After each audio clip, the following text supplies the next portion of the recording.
에휴 이제 꼭지일 거야. 꼭지야 꼭지 안 사. 했는데 이거 뭐야? 막 천장 뚫고 저 위로 그렇죠. 가네. 근데 아직 천장은 아니라고 생각합니다. 아 진짜요? 네. 하면 크게 잃을 확률이 상당히 적습니다. 기억하세요 진짜로.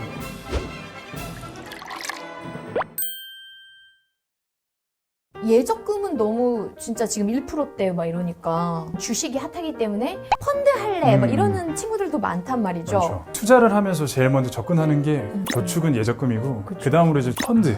아, 주식, 펀드. 펀드에서 너무 종류가 또 많아요. 주식형 맞아. 펀드도 있고 채권형 펀드도 있고 혼합형도 있고. 근데 지표를 봤을 경우에 우리나라 이제 코스닥 같은 경우가 전 세계 지표에서 코로나에서 제일 저점에서 제일 많이 올랐어요. 제약, 맞죠? 제약, 네. 바이오, 맞아. IT, 4차 산업 그런 것들이 많이 이슈화 되고 우리나라가 그만큼 기술이 좋으니까 말도 안 되게 올랐잖아요. 근데 이걸 보고 초년생이나 직장인들 할 거면 나도 저기 돈만 있으면 다 했다.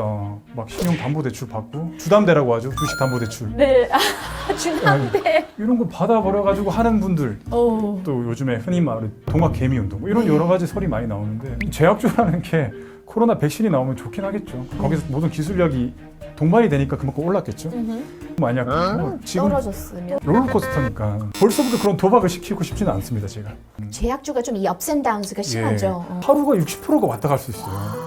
하루에 막 100만 원이 40만 원이 될 수도 있고 주식 같은 경우를 만약 하시게 되면 가치 주식이라고 하죠. 흔히 우리가 알고 있는 뭐 삼성전자, SK하이닉스 뭐 이런 말도 우리나라 LG화학. 네, LG화학도 좋죠. 네. 우리가 알고 있는 대기업이라든지 코로나 터지고 사람들이 돈 빌려가면서 샀던 게 삼성전자가 제일 많다고 하잖아요. 저도 조금 샀어요. 펀드가 구성될 때도 펀드 안에는 삼성전자가 다 있더라고요. 맞죠. 맞아요. 그래서 주식이랑 펀드를 위험성을 따졌을 때는 펀드는 그만큼 다양한 주식이 있기 때문에 네가 못하면 내가 잘하면 되고 오케이. 내가 못하면 내가 잘하면 되고 하다 보니까 펀드의 수익률이 조금 더 안정적일 수가 있죠.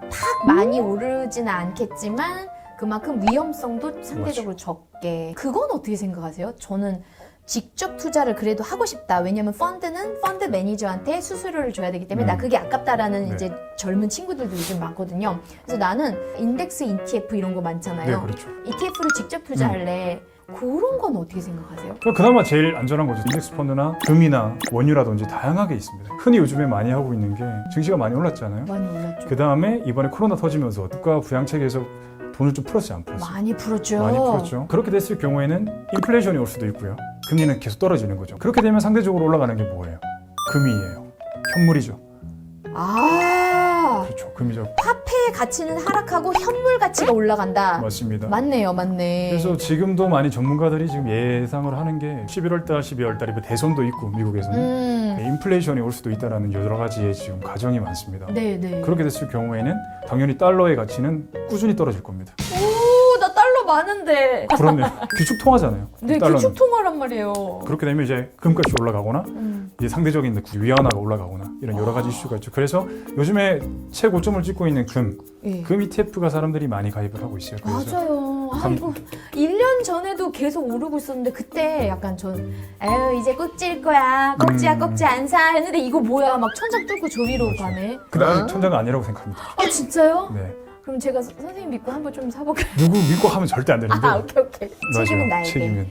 또 ETF가 좋긴 한데 또 최근에 코로나 때문에 또 원유로 많이 상처 보시는 분들도 많잖아요. 줘요. WTI 샀다가 맞죠. 지금 마이너스 30%. 왜냐 투자는 자체는 제가 꼭 말씀드리지만 수익을 내려고 그렇게 시작을 하잖아요. 당연하죠. 근데 저는 투자를 하려면 제일 먼저 해야 될 게 손실을 하지 않는 것.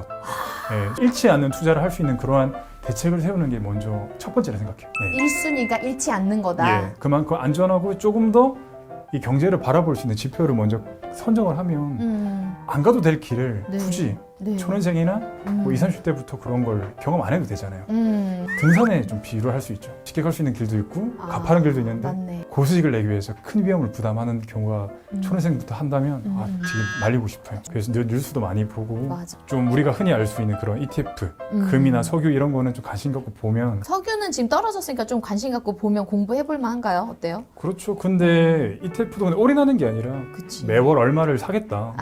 분할 그러면서, 매수를 하는 분할을 해서 개념으로. 만약 이렇게 규칙적으로 하면 말 그대로 당장 우리가 부자는 못 되더라도 부에 가까워질 수 있는 척도를 만들려면 그런 꾸준함이라고 생각해요. 분할 매수가 되게 좋은 좋은 시스템이라고 생각이 드는 게 펀드나 금이나 석유, 뭐 ETF 이런 거를 분할 매수를 해서 예를 들어 연 5%가 났다. 그러면 우리가 보통은 5%밖에 안 났어 이렇게 무시하는데 맞아. 사실 잘 생각해보면 적금 상품이 연 5%가 있다면 되게 높은 거잖아요. 엄청 높죠. 그거 사람들 우르르 가입할 거면서 투자의 세계에서 5%라고 하면 되게 약간 무시하는 경향이 있더라고요. 그러면 선생님께서는 어느 정도 목표 수익률이? 저는 15%. 아 진짜요? 15% 그러다가 지금 이 지경이 된 것 같아요. 아닙니다. 왜 그 지경이? 팔지 않는 이상 마이너스 아니잖아요. 그 마이너스가 그 화면에 근데 박혀 있는 것 같아. 안 바뀌어. 파란색이요? 네, 거기가 이렇게 박혀 있는 것 같아요. 인생 길어요. 인생 긴죠? 그렇죠. 그렇죠. 네, 그렇게 생각하겠습니다. 좋아요. 네. 근데 저 지금 조금 마이너스의 손이다 이런 얘기 했는데 우리 이성원 전문가님께서는 그런 좀 실패담이 있으신가요? 저도 분명히 있죠. 장교 생활을 했어요. 군인 생활을 했어요. 아, ROTC. 예. 아, 네네. 그때 근데 또 군인은 종에 군인 적금이 있어요. 아. 한 4, 5%로 줍니다.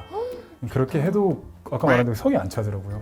그래서 펀드도 하고 운이 좋게 그때는 좀 잘 됐어요. 오케이. 근데 점점 더 사회에 나와서 또 돈도 벌고 네. 욕심을 내고 또 여러 가지 정보를 제가 엄청 많이 들을 거 아닙니까? 그렇죠. 처음에는 제가 정립이 안 된 상태에서 좀 선배들이 증권사 선배들이 하는 말에 좀 왔다 갔다 했었는데 그때 좀 상처를 받았긴 했었어요. 아, 그 말을 듣고 투자했는데 마이너스 나서? 네, 그렇죠. 오케이.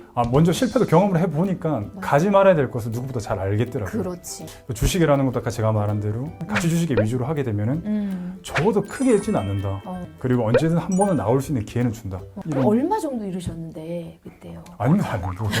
아, 이거 다 궁금해하세요 지금. 아닙니다, 아, 저 전문가님은 어느 정도 일어나? 마이너스 한 50% 갔나? 막 이런 그까지는 아니죠. 절대 아, 아니에요. 거기까지는 아니시고. 네. 아까 15%에서 20%라고 하셨잖아요. 네네. 절대 적은 마이너스가 사실 아니거든요. 네. 물이라도 타셨어요. 아, 아니 저의 물을 잘 안 타요. 리밸런싱을 따로 안 하시고. 그래서 항상 이제 저희는 코스트 에버리징이라고 하거든요. 계속 들고 있을 거잖아요, 맞죠? 그렇죠. 목표가 그러긴 할 뭐예요? 거예요. 목표요? 원금? 아, 속상해. 은행 이자 이상만 좀 나와주면 좋겠다. 결국에 맞다. 빨간색. 예, 그 빨간색만 제발 네가 파란색이 아니라는 걸 보여줘. 약간 이런 느낌. 그거 얼마나 기다릴 수 있어요, 지금으로부터? 저 사실 부끄러운데 어떡하지? 제가요 13년 전에 산 네.